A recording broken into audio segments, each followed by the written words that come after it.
अस्सलाम वालेकुम, welcome to Shanaya news. उम्मीद करती हूँ कि आप सब खैरियत से होंगे। यूके की अहम तरीन अपडेट लेके आप लोगों के लिए हाजिर हुए हैं। शामिल करेंगे इंग्लैंड होम ऑफिस के खिलाफ मुकदमा, इमिग्रेंट की जीत, नई तारीख, रकम की मुकम्मल तफसीलात जानने के लिए आप सबसे यही रिक्वेस्ट है कि वीडियो को मुकम्मल आखिर तक देखिएगा और वीडियो को आगे शेयर कीजिए और वीडियो को लाइक कीजिए। तो चलिए बढ़ते हैं आज की अहम तरीन अपडेट की जानिब। 5 साला बच्चे ने बरतानी होम ऑफिस के खिलाफ मुकदमा जीतकर नई तारीख रकम कर दी। हाईकोर्ट के जजों ने अवामी फंड्स NRPF की पॉलिसी को गैर कानूनी करार दे दिया। हाईकोर्ट के फैसले से बदहाली का सामना करने वाले खानदानों के बच्चों की फलाह व बहबूद और इनके मफादात का न सिर्फ तहफ़्फ़ुज़ यकीनी होगा बल्कि गुर्बत में ज़िंदगी बसर करने वाले हज़ारों बच्चे फ़ायदा हासिल कर सकेंगे। बरतानी लड़के और इसकी जिम्बाब्वे में पैदा होने वाली वालदा जिसकी शनाख्त नहीं हो सकती है। उन्होंने कहा है कि NRPF की पॉलिसी ने इन जैसे खानदानों को फलाई तहफ़्फ़ुज़ के नेटवर्क तक रिसाई देने से इनकार कर दिया है।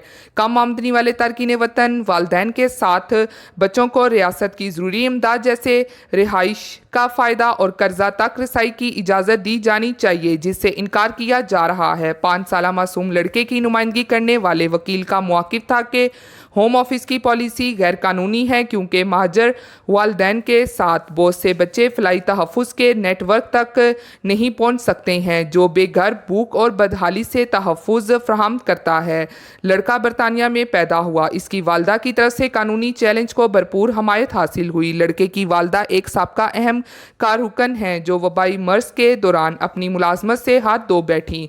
इसके पास अपने बेटे की देखभाल करने वाला कोई नहीं था। इसे खदशा था कि बगैर रियासती मदद के वो दोनों बेसहारा हो जाएंगे। खातून दौराने हमल बेघर थी, लेकिन अब वो और इसका बेटा स्कूल के करीब मुनासिब रिहाइशगाह में मुकीम है। जस्टिस लॉन और मिस्टर जस्टिस लेन ने इस लड़के के इन दलाइल को कबूल नहीं किया कि ये पॉलिसी नस्ल प्रस्त है, लेकिन उन्होंने दौरान समाअत ये पाया कि ये गैर कानूनी है। बच्चों की फलाह बहबूद और तहफ़्फ़ुज़ के लिए हुकूमत के कर्ज को नज़रअंदाज किया गया।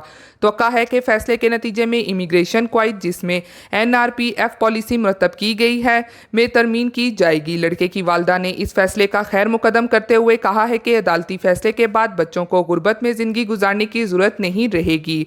मेरे बेटे को कभी ये ना करना पड़ता, मगर इसे नज़रअंदाज किया गया क्योंकि इसकी वालदा ब्रिटिश नहीं है। लॉकडाउन के बाद केस होम ऑफिस की NRPF पॉलिसी के खिलाफ दूसरा कामयाब चैलेंज है।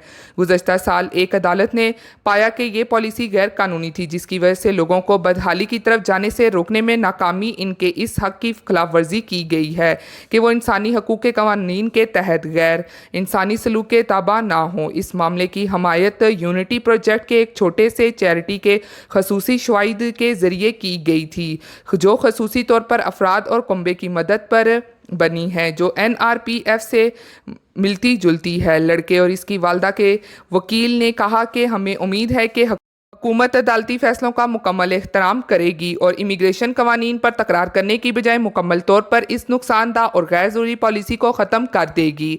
तो ये थी आज की अहम तरीन अपडेट जो आपके साथ शेयर की गई है। उम्मीद करती हूँ कि आपको पसंद आई होगी। फिर मिलती हूँ आप सबसे लेटेस्ट अपडेट में। तब तक आप सब अपना बहुत ख्याल रखिएगा। Thank you. खुदा हाफिज़।